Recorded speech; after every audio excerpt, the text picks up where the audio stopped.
नमस्कार साथियों, मैं अनीता श्रीवास्तव आपका हार्दिक अभिनंदन करती हूँ। श्रीमद् वाल्मीकि रामायण में आज का प्रसंग है श्री राम का विलाप।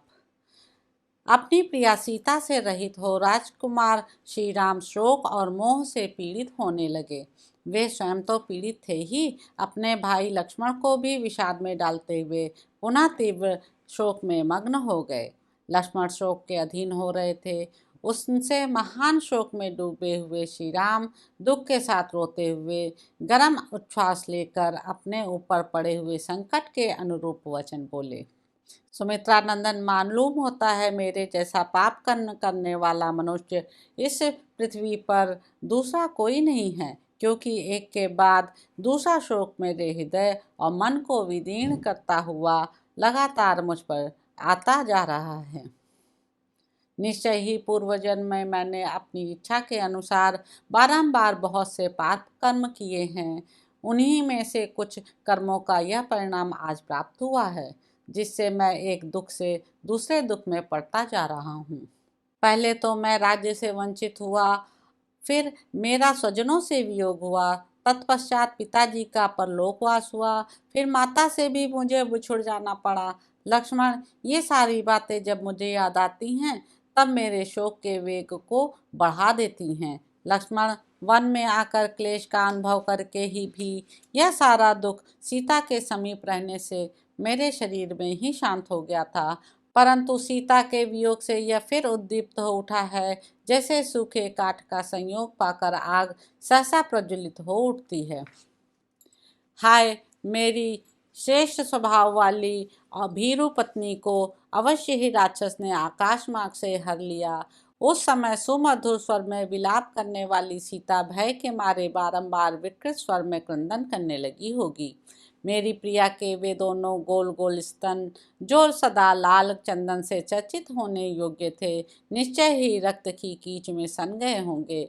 हाय, इतने पर भी मेरे शरीर का पतन नहीं होता।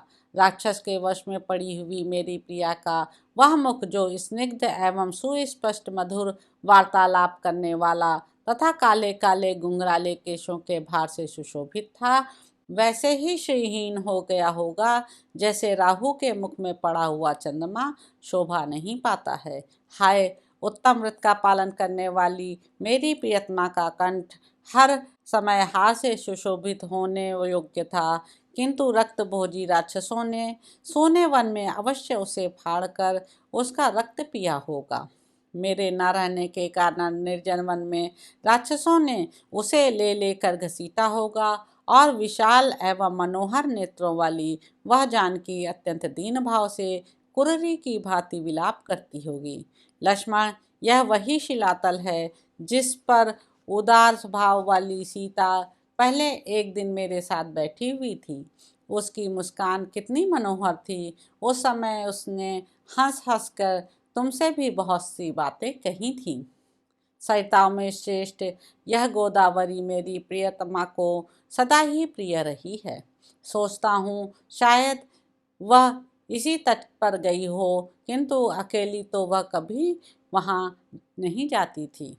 उसका मुख और विशाल नेत्र प्रफुल्ल कमलों के समान सुंदर हैं। संभव है वह कमल पुष्प लाने के लिए ही गोदावरी तट पर गई हो, परंतु यह भी ठीक नहीं है, क्योंकि वह मुझे साथ लिए बिना कभी कमलों के पास नहीं जाती थी।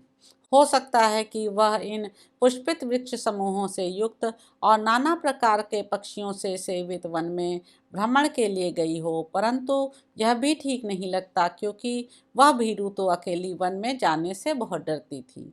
सूर्यदेव, संसार में किसने क्या किया और क्या नहीं किया, इसे तुम जानते हो। लोगों के सत्य असत्य कर्मों के तुम ही साक्षी हो। मेरी प्रिया सीता कहाँ गई अथवा उसे किसने हर लिया, यह सब मुझे बताओ, क्योंकि मैं उसके शोक से पीड़ित हूँ।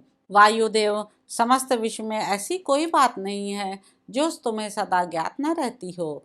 मेरी कुलपालिका सीता कहाँ है, यह बता दो। वह मर गई, हर ली गई अथवा मार्ग में ही है। इस प्रकार शोक के अधीन होकर जब श्री रामचंद्र जी संज्ञा शून्य हो विलाप करने लगे, तब उनकी ऐसी अवस्था देख न्यायोचित मार्ग पर स्थित रहने वाले उदार चित्त सुमित्रा कुमार लक्ष्मण ने उनसे यह समयोचित बात कही। आर्य, आप शोक छोड़कर धैर्य धारण करें, सीता की खोज के लिए मन में उत्साह रखें, क्योंकि उत्साही मनुष्य जगत में अत्यंत दुष्कर कार्य आ पड़ने पर भी कभी दुखी नहीं होते। बढ़े हुए पुरुषार्थ वाले सुमित्रा कुमार लक्ष्मण जब इस प्रकार की बातें कह रहे थे, उस समय रघुकुल की वृद्धि करने वाले श्री राम ने आर्त होकर उनके कथन के औचित्य पर कोई ध्यान नहीं दिया। उन्होंने धैर्य छोड़ दिया और वे पुनः महान दुख में पड़ गए। तो इस प्रकार साथियों, अरण्य कांड में निहित 63वां सर्ग यहाँ पर समाप्त होता है। इसके अगले अंक में आप जानेंगे कि श्री राम और लक्ष्मण के द्वारा सीता की खोज, श्री राम का शोक उद्गार, मृगों द्वारा संकेत पाकर दोनों भाइयों का दक्षिण दिशा की ओर जाना, पर्वत पर क्रोध, सीता के बिखरे हुए फूल, आभूषण के कर्ण और युद्ध के चिन्ह देखकर श्री राम का देवता आदि सहित समस्त त्रिलोकी पर रोष प्रकट करना। मेरे YouTube चैनल संवाद विद अनीता को लाइक करें, शेयर करें, सब्सक्राइब करें। धन्यवाद साथियों।